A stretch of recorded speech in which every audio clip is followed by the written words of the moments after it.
Hi, my name is Webb Chawla, and I'm here alongside reporters Taylor Zaytoon, Paige White, Taylor Wilt, and Brandon Younger, and we are here to discuss the oldest house in Raleigh, the Mordecai House, and how it is supposedly the most haunted house in Raleigh. When discussing this historic house, one must go all the way back to the year 1785 when it was built by Joel Lane, the father of Raleigh. Joel Lane built the house for his son Henry Lane and his daughter-in-law Polly Lane as a wedding gift on 1,200 acres of land. Polly and Henry Lane had four daughters, Harriet, Nancy, Temperance, and Peggy, as well as 14 slaves.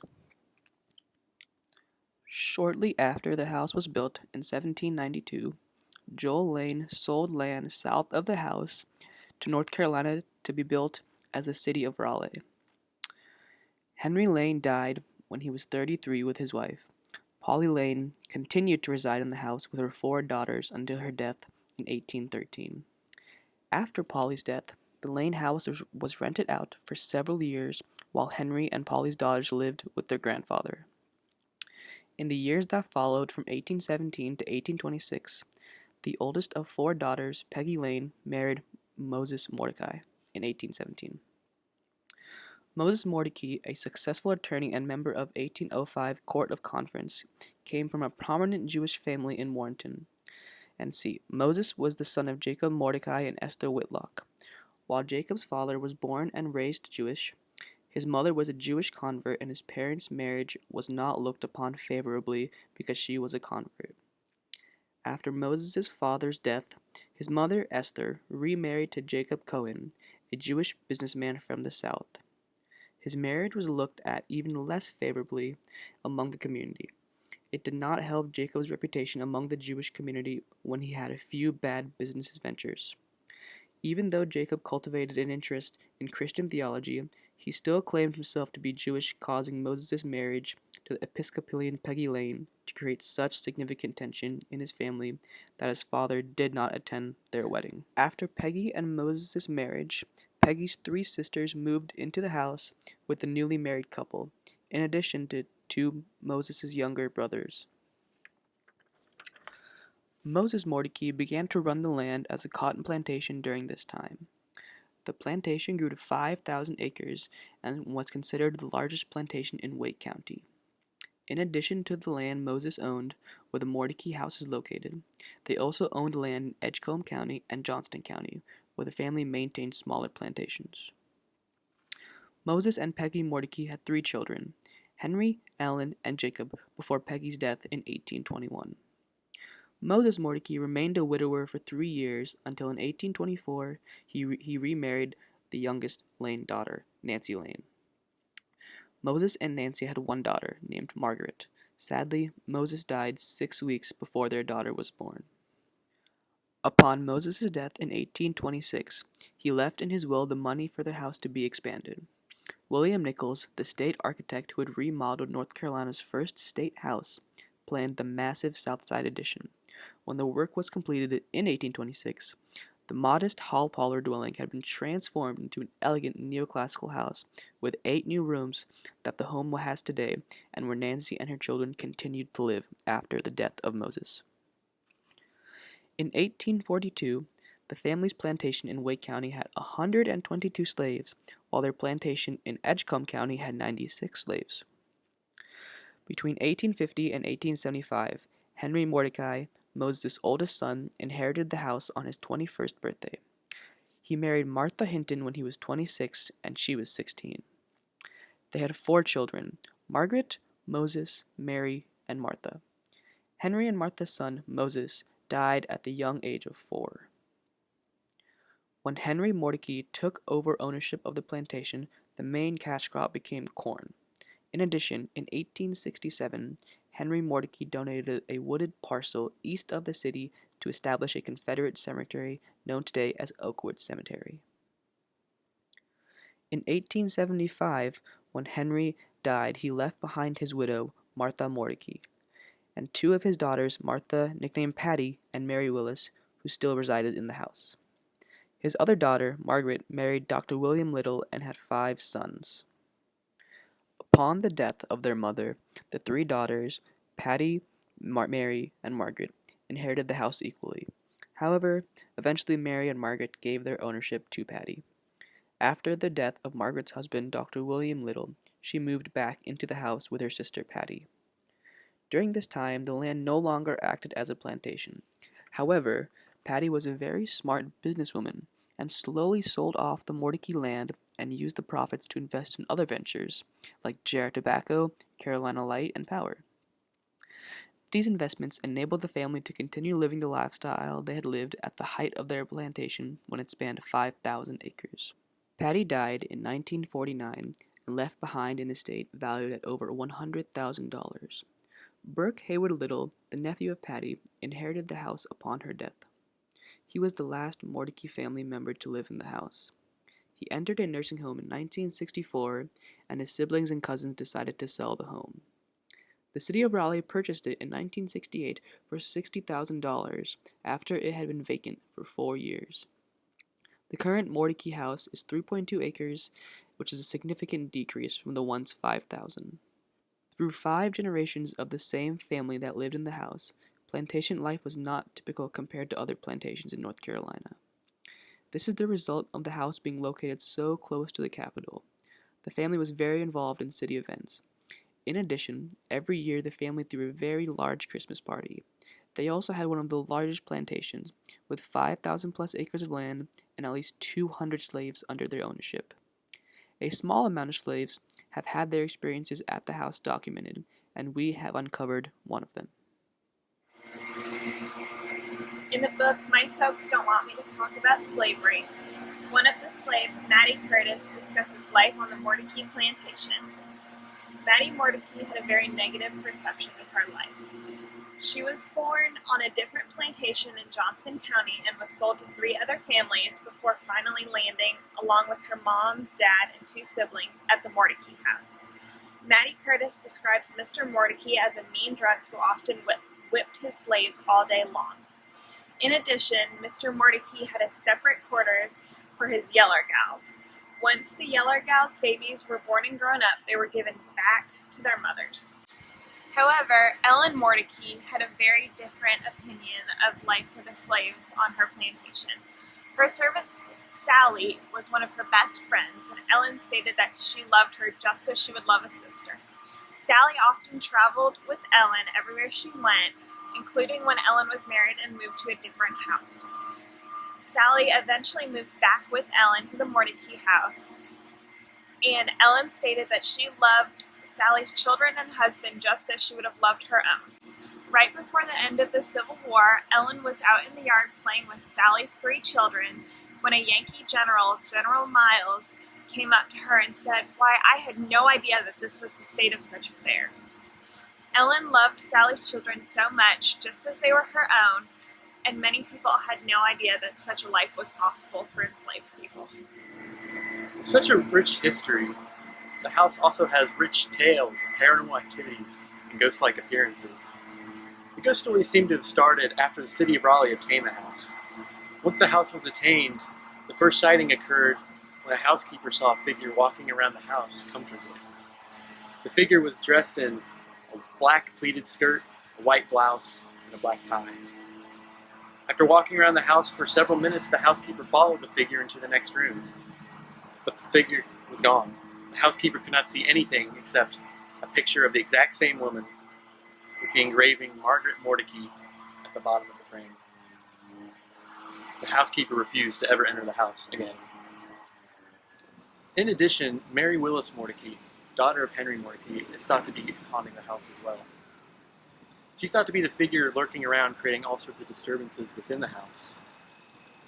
Mary Willis Mordecai Turt, who lived in the house from 1858 to 1937, is said to have been institutionalized for a period of time. She's said to be dressed in 19th century garments and can be heard playing the piano in the downstairs drawing room. Visitors have also noticed a gray mist hovering near the piano. It's been said that when an unkind comment regarding Mary Willis has been made, the picture frame is slammed down on top of the piano. However, not everyone's convinced that it is Mary Willis Mordecai, but actually Patty Mordecai. People continue to share ghost stories about the Mordecai house to this day. So Bryn Hoffman and her staff have heard several from guests, including guests seeing a little girl running around upstairs, and Patty Mordecai has been seen sitting on top of her dresser, according to guests. And Patty Mordecai is involved in another ghost story where she supposedly will knock down her photo if people kind of say something mean about her. And these are the more notable ghost stories that guests tell. And they also report sometimes feeling an energy around the house. And photos that have been taken at night of the house, some people say that you can see a figure standing in one of the upstairs windows, and this was Patty's bedroom, typical. So during Christmas time, the park is decorated for the holidays, and they set up a tree inside of the house. And a couple years ago, this tree fell over during the night, and it fell directly on top of the Mordecai family's tea set, the sort of historical, irreplaceable tea set. But when they lifted up the tree in the morning, they found the tea set was undamaged, so they decided to carry on and just leave the tree standing upright. And the next night, the tree fell over again on top of the tea set, exactly the same way. And they lifted it up again, and the tea set was still undamaged. So some people attribute the tree falling over to a ghost of the house, and they obviously wanted to protect their family's tea set. But either way, they decided to take the tree out after it fell over 2 nights ago. And so the show Ghost Hunters has visited the Mordecai house, and they reported several paranormal happenings. One of the first they noted was that the piano in the parlor started playing by itself, is what they reported. They also reported silverware rattling around in the drawers. And at one point during the night, they had their audio recording equipment set up, and there were three female ghost hunters in one of the upstairs bedrooms. And when they played back the audio recording they had done and listened to it, they heard a distinctly male voice in the recording, which wasn't possible with the people who were actually around. And they also noted several orbs from their footage, and they took a photo of the house and they analyzed it later, and they saw a figure dressed in period clothing in the opposite window of the house. So these ghost stories about the house continue to persist to this day. So we work really closely with one particular group called INSPIRE. It's the National Society for Paranormal Investigative Research, and they are the people who come through the most frequently. It works out really well for us to have a relationship with a single group because we get a lot of interest, and it's just too much for us to field, and they don't want to come during the day, they want to come overnight, and that's a little bit challenging for us. So we have one group that we work with specifically. They're great. They're easy for us to work with. They know the rules, they know the drill. And if other groups are interested in coming through and working, we direct them to INSPIRE. And if INSPIRE is looking for additional help, they'll bring them in as well. But it makes it a lot easier for us to kind of be able to direct people to one source because we just have a lot more interest than we can handle on our own. So the house was acquired in 1968. The original intention of the house was to be demolished. However, a preservation group in the area decided that they were going to petition for it not to be demolished, and were successful. So, in 1972, the house was open to the public for tours and special events. Originally, it was under the Capital Area Preservation's management until the early 2000s. In 2005, the City of Raleigh took back management of the property, and now it is under the management of Human Resources and Management Program.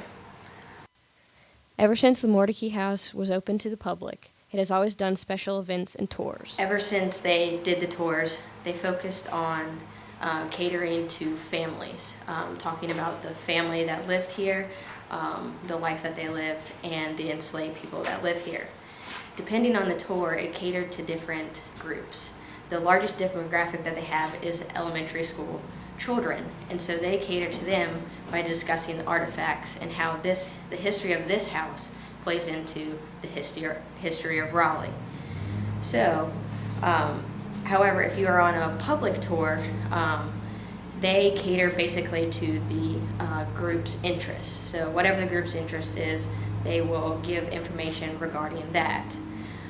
In addition to these tours, they also do special events.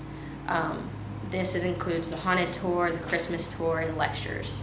The haunted tour is not as historically accurate, even though all the characters are historically accurate, while the Christmas tour is all historically accurate, discussing how the family would have celebrated Christmas here. And lastly, the lectures are for people of the academic nature, and they are catered specifically to them. In addition to all these special events, they have 5,000 artifacts, and of those 5,000, 85% are original to the family. Not only that, but currently they still do research, trying to gather a better picture of what the family's life was like here and who lived here and the enslaved people. Currently, they're focusing their research on the enslaved people, and this goes from how many slaves were on the land to what the enslaved people's names were to who they were married to and all sorts of things. So the house is focused more on the history, and so they approach it as a historic site and not a paranormal activity site, which is evident through all their dealings. And they only cater to the paranormal activity side once a year. Most of the buildings are in really good condition right now. There's few repairs that we have to do, just how it is when you're in any building, but especially a historic building, like roof repairs, some brickwork and that sort of stuff. But most of the stuff is actually in really good shape. The majority of our buildings on the property are climate controlled, which helps a lot with that. We do still have a couple that are not climate controlled, so you have to be a little bit more careful with those. And there's a little bit more work that gets done than in the other buildings. But the house itself, as well as most of the other buildings on the property, are actually in great conditions. So we have, besides the house, we have two buildings that are original to when this was a plantation. We have the overseer's office and the smokehouse or the cure barn. We have several other buildings that have been moved here for their own historic purposes, one of which is the Allen Kitchen, or plantation kitchen, the St. Mark's Chapel, the Badger Iredell Law Office, the Green Building, some people call it the post office, and then the Andrew Johnson birthplace. So those have all been moved here. They're not original to this site. Problems emerge when these paranormal stories surrounding the house get perpetuated and shared. These stories kind of overshadow the real history and the rich history of the house. And a lot of times the staff kind of end up in a tough situation because guests will come to the house wanting to learn about these paranormal stories, and they'll ask the staff and the tour guides about these events. And these events aren't necessarily confirmable. And the tour guides really want to share the history of the house in sort of its actual and historical way. And this kind of is conflicting for the staff. But publicity isn't necessarily a bad thing, and ghost stories do get people to the house, although the park doesn't necessarily endorse the stories. So people can learn more about the house and its history by going on a tour at the house, which runs during the week and on weekends. And the staff are very knowledgeable about the history of the house, and they do a lot of research about what goes on at the house, and then they do a lot of research on things like sort of slave life or enslaved people's lives. While it is very important to have a proper understanding of history, these ghost stories can still be fairly valuable to the community. In the case of the Mordecai house, the house itself represents the rich history of Raleigh's origins. And while this fact alone does attract people, these paranormal sightings of Mary, Margaret, and Patty do attract a whole new crowd, which does provide a lot of support to the house and the community as well.